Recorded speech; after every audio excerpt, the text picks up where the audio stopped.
High बंधुरा आमी सुरज शर्मा आमी आपनादेर जोन्नो आजके पार्सेल सम्पर्कित फ्रड किभाबे हय सेटा जानाबो। এই ভিডিওটা আপনারা পুরোটা দেখবেন কারণ পার্সেল সম্পর্কিত ফ্রড যদি আপনাদের হয় বা এটা থেকে বাঁচার জন্য কি কি উপায় অবলম্বন করতে হবে সেটা এই ভিডিওতে পুরোটাই আপনাকে জানাবো। তো একদম মিস করবেন না, পুরো ভিডিওটা প্রথম থেকে লাস্ট পর্যন্ত মন দিয়ে দেখবেন। নতুন হলে অবশ্যই চ্যানেলটাকে সাবস্ক্রাইব করে বেল আইকনটা প্রেস করে রাখবেন। চলুন বেশি দেরি না করে চালু করা যাক। পার্সেল ফ্রড যারা করে তারা প্রথমে আপনাকে কল করবে, কল করে আপনাকে বলবে যে আপনি যে পার্সেলটা বিদেশে পাঠাচ্ছিলেন সেটা আপনার কাস্টম ডিপার্টমেন্টে আটকে গেছে, অথবা আপনাকে এটাও বলতে পারে যে এটা মুম্বাই পুলিশ থেকে বলা হচ্ছে যে আপনার পার্সেলটা মুম্বাই পুলিশের ব্রাঞ্চে আটকে আছে, অথবা আপনাকে এটাও বলতে পারে যেটা দিল্লি পুলিশ থেকে বলা হচ্ছে যে আপনার পার্সেলটা এখানে আটকে রয়েছে। তখন আপনি নিশ্চয়ই এটা বলবেন যে আপনি কোনো পার্সেল পাঠাননি। তখন আপনাকে বলা হবে যে আপনার ডকুমেন্টের মিসইউজ করা হয়েছে, সেই জন্য এই পার্সেলে সমস্ত ডকুমেন্ট আপনার নামে আছে। তো বন্ধুরা সেই জন্য আপনার নামে কেস করা হয়েছে এটা আপনাকে বলা হবে। আর সেকেন্ডের মধ্যে আপনাকে এটাও বলবে যে এটা কাস্টম ডিপার্টমেন্ট কিংবা উচ্চ পদস্থ অফিসারের কাছে আপনার কলটা ট্রান্সফার করা হচ্ছে। দিয়ে সেটা উচ্চপদস্থ অফিসারের কাছে ট্রান্সফার করা হবে। হয় ওরা দেখবেন ভিডিও কলের মাধ্যমে আপনাকে মুখটা দেখাবে, পুলিশের মুখ দেখাবে, আপনারা দেখেই ভয় পেয়ে যাবেন। দিয়ে আপনাকে উচ্চপদস্থ অফিসার বলবে যে আমি আপনাকে হেল্প করে দেবো যাতে আপনার কেস না হয়। যা হোক করে আপনি এটাই চাইবেন যে এটা খাতারনাক ব্যাপার একটা, তো পয়সা কড়ি দিয়ে মানে পয়সা টয়সা দিয়ে যেন কেস না হয়, আপনি এই কেসটা যেন বন্ধ করে দেন, এইটা আপনি মনে করবেন। দিয়ে আপনাকে প্রথমে এটা জিজ্ঞেস করবে যে রিসেন্ট কি আপনি আধার কার্ড ব্যবহার করেছিলেন কোথাও। তো আপনি নিশ্চয়ই এটাই বলবেন যে আধার কার্ড তো রোজ ইউজ হয়, তো আধার কার্ড নিশ্চয়ই হয়তো ব্যবহার করেছেন। কিংবা যদি আপনি এটাও বলেন যে না আমি আধার কার্ড ব্যবহার করিনি, তাতে ওদের কিছু যায় আসে না, তাহলেও আপনাদেরকে এটাই বলা হবে যে আপনি আপনার আধার ব্যবহার করেন আর নাই ব্যবহার করেন, আপনার আধার কার্ড মিসইউজ করা হয়েছে। আপনার এই আধার কার্ড মিসইউজের জন্য আপনাকে এটা বলা হবে যে ওই পার্সেল থেকে অনেকগুলো পাসপোর্ট, সিম বা আগ্নেয়াস্ত্র বেরিয়েছে, তো সেই জন্য আপনাকে এখানে আসতে হবে। মানে ধরুন আপনাকে যদি বলা হয় যে মুম্বাই থেকে বলা হয়েছে, তো আপনাকে মুম্বাই আসতে হবে এক্ষুনি, ইমিডিয়েট।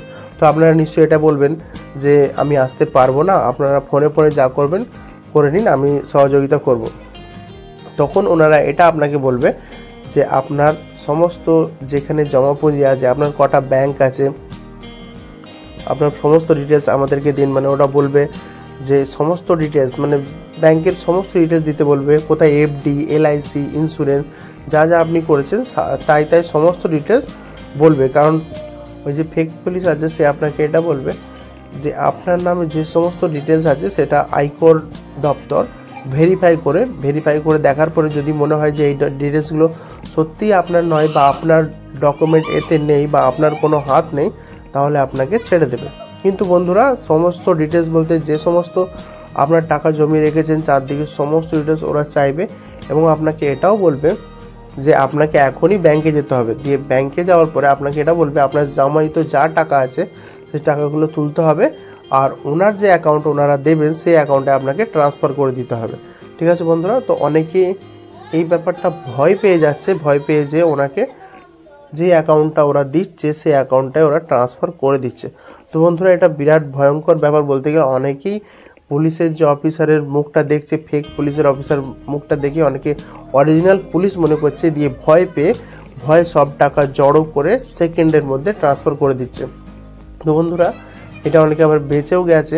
একজন হায়দ্রাবাদে শুনছিলাম যে একটা ঘটনা ঘটেছে, সে অনেক জায়গা থেকে সমস্ত টাকা তুলে যখন ব্যাংকে জমা দিতে এসেছে প্রায় ধরুন 30 লাখ টাকার কাছাকাছি, তখন ব্যাংক ম্যানেজার কেসটা বুঝতে পেরে যায়। কারণ অনেক টাকার ব্যাপার দেখবেন, যখন ব্যাংকে অনেক টাকা আপনি কাউকে পাঠাবেন তখন ব্যাংক এখন ফোন করে যে এই টাকাটা সত্যি সঠিক জায়গায় যাচ্ছে কিনা। সেই জন্য যখন ব্যাংক ম্যানেজার বুঝতে পারলো যে এই কেসটা নিশ্চয়ই ফ্রড মনে হচ্ছে, তখন তারা টাকাটা পাঠালোনি আর কাস্টমারটাকে বাঁচিয়ে দিল। কিন্তু বন্ধুরা আপনাকে নিজে থেকে বাঁচতে হবে। আপনারা যখন দেখবেন যে যেই হোক, যে আপনার যদি মনে হয় যে হ্যাঁ পুলিশ দূর থেকে আপনাকে ভয় দেখাচ্ছে বা পুলিশ বলছে যে না এখনই আপনাকে করতে হবে এগুলো, তো আপনাকে একটাই জিনিস করতে হবে, ফোনটা ইমিডিয়েট কেটে দিতে হবে।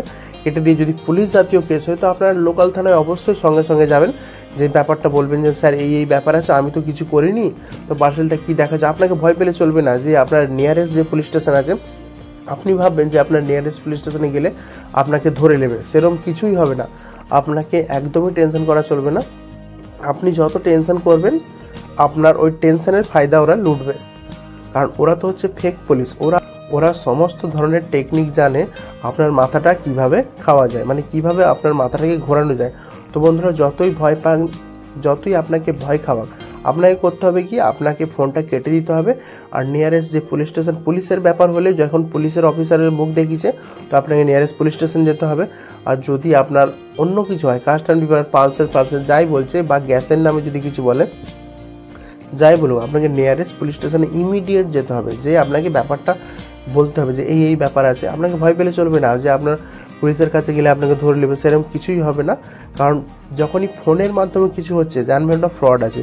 কারণ যখন আপনি ধরা পড়বেন তো ডাইরেক্ট আপনার বাড়িতে পুলিশ আসবে, আপনাকে ফোনে কিছু বলবে না, ডাইরেক্ট আপনার বাড়িতে পুলিশ আসবে, এটা মাথায় রাখবেন। ফোনে আপনার কাজটা সলভ করে দেবে, তার মানেই তো ফ্রড, বোঝাই যাচ্ছে।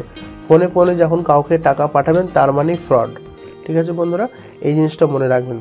তো বন্ধুরা, এরকমই ভালো ভালো ভিডিও পাওয়ার জন্য আপনারা অবশ্যই আমার চ্যানেলটাকে সাবস্ক্রাইব করে বেল আইকনটা প্রেস করে রাখুন, আর বেশি করে ভিডিওটা শেয়ার করে দিন।